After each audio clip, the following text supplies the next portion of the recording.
In today's video, I want to talk about submicroscopic signs of autism that counselors often mistake for general personality flaws. Have you ever sat in a counseling office and listened to someone describe your spouse as cold, stubborn, controlling, rude, insensitive, selfish, emotionally unavailable, and so on? And maybe a part of you thought, yes, that's exactly what I've been living with. But another part of you wondered, what if that's not the whole story? So today I want to talk about something I call the submicroscopic signs of autism. They're not the obvious signs most people think of when they imagine autism. They're not stereotypes. They're not movie portrayals. We're not talking about the Rain Man. They're the tiny neurological differences hiding underneath ordinary relationship conflict. The things that counselors often mistake for personality flaws.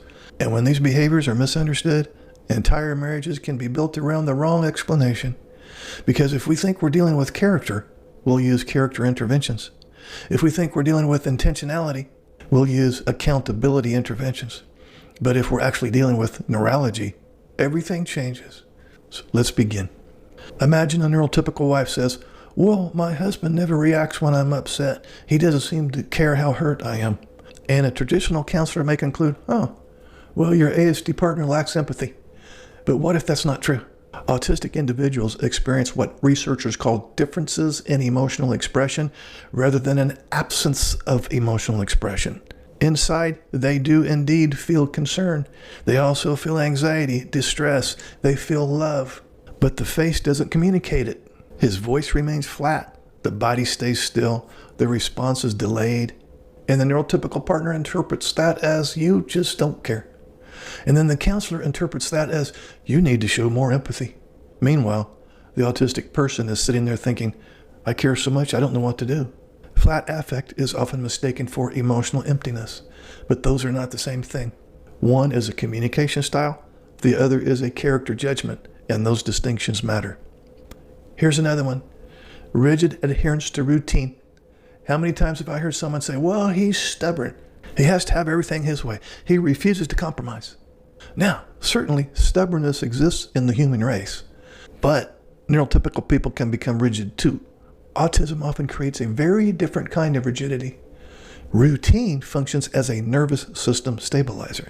Predictability reduces uncertainty, and uncertainty increases cognitive load, and cognitive overload increases anxiety. So what looks like, well, you're being difficult, may actually mean my brain doesn't know how to reorganize quickly enough to feel safe. Now, this is not about winning. It's not about control. It's about neurological regulation. And when couples understand that, a compromise stops becoming a battle of wills. Instead, it becomes a collaborative effort to create enough predictability for flexibility to emerge. Now, let's go even deeper here. One of the submicroscopic signs I often see is delayed processing. You, as the neurotypical spouse, ask a question. Nothing happens. You wait. Still nothing happens. Then suddenly, 3 hours later, the answer arrives. The neurotypical partner says, well, why didn't you just tell me earlier? And the counselor says, you need to communicate better. But autistic processing frequently works differently.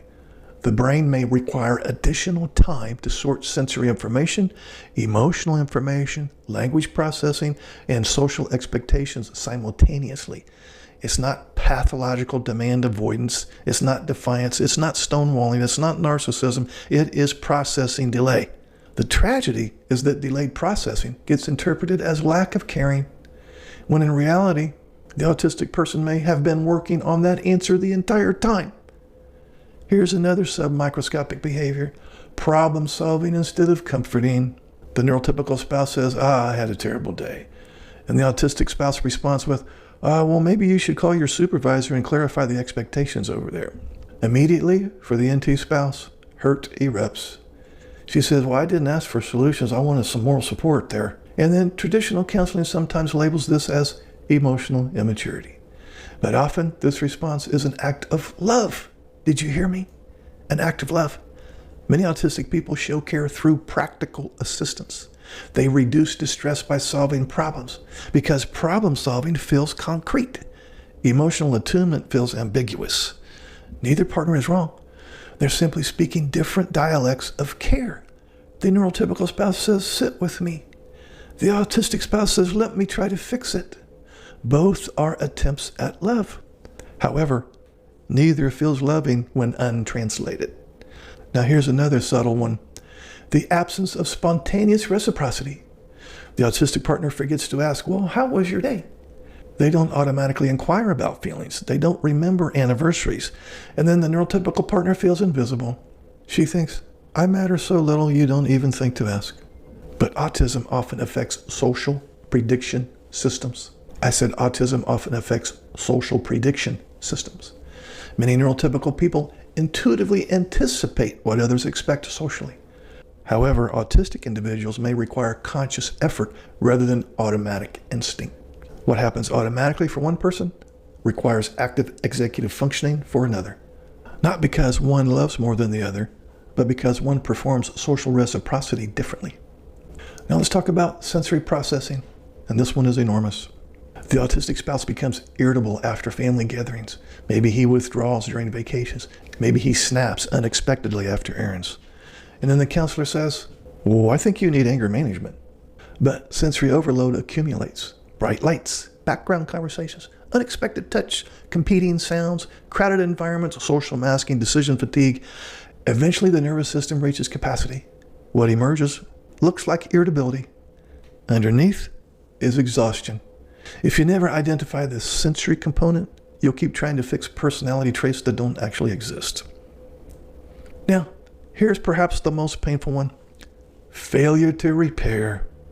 After conflict, the autistic partner returns to normal, and then the neurotypical partner remains devastated. I can't believe you're acting like nothing happened. And then the counselor chimes in and says, you need to validate your partner's feelings. Well, yes, repair skills do matter. But sometimes the autistic person genuinely believes the issue is resolved because the practical problem ended. Meanwhile, the emotional residue remains alive inside the neurotypical partner. Again, different operating systems, different definitions of completion. Without translation, both partners feel abandoned. The NT spouse says, you don't care. The ASD spouse says, well, I thought we were okay. Now here's where this conversation matters. I'm not suggesting autism excuses harmful behavior. Being autistic doesn't remove accountability. It doesn't justify cruelty. It doesn't eliminate the need for growth. But accountability without understanding becomes shame, and shame never produces transformation. Now, if you're the ASD spouse and you've spent 20 years believing you're selfish, cold, stubborn, controlling, insensitive, emotionally defective, when what you've actually been experiencing are neurological differences, that distinction changes everything. Likewise, if you're the NT spouse and you've spent 20 years feeling unloved by behaviors you couldn't understand, discovering the neurological explanation doesn't erase your pain, but it gives your pain context, and context creates compassion. This is one of the reasons so many undiagnosed neurodiverse couples leave traditional counseling feeling worse. The interventions assumed shared neurology. The interpretations assume identical social wiring. The treatment plans assume the problem is motivation rather than translation. And when those assumptions are wrong, both people leave feeling blamed. The neurotypical partner feels invalidated. The autistic partner feels pathologized, and nobody wins. So if you're sitting there thinking, well, could this be us? I want you to consider this possibility. Maybe your marriage isn't built on two bad people. Maybe it's built on two good people using different operating systems without a user manual. And maybe what looks like personality flaws under a traditional lens are actually submicroscopic signs of autism that have never been properly understood. Now, understanding doesn't solve everything, but it changes the question. Instead of asking, what's wrong with you? You begin asking, how does your nervous system work? And instead of saying, well, why won't you change? You ask, what support would help this become easier? And instead of, why don't you care? You ask, how do you naturally communicate care? Those questions don't eliminate pain, but they sure invite curiosity where judgment once lived. And curiosity is often where healing begins. Now, if this resonates with your experience, you're not alone. There are hundreds of thousands of couples who have spent years trying to solve a neurological puzzle using personality-based explanations. Now, here's the good news. Once you understand the operating systems involved, entirely new possibilities emerge. You stop fighting ghosts. You stop arguing with neurology, and you finally begin building a relationship that works with your brains instead of against them. Please like, subscribe, and comment. I will read and respond to your comment. See you in the next video. Would you like to schedule a paid private coaching session? This will be in the form of a face-to-face Zoom call. Underneath any of my videos, you'll see this Calendly link. If you click on that link, it'll open up my calendar. You can pick the available days and times that works for your schedule. You'll get a follow-up email immediately after purchasing a session that will have the Zoom link that coincides with the day and time that you picked. I will get an email too that you scheduled a session, and I will be available on that exact day and time, and we will talk. I look forward to working with you. Hey guys, this is Mark. Some of you may not know that I have a lot of books on Amazon. So if you like my videos, you'll like my books. I have several for ASD spouses, for NT spouses, and for the neurodiverse couple. Underneath any of my videos, you'll see this link. Feel free to click on that link and see what's available. I'm sure you'll find something that applies to you. So if you're struggling in your neurodiverse marriage, help is available, one click away.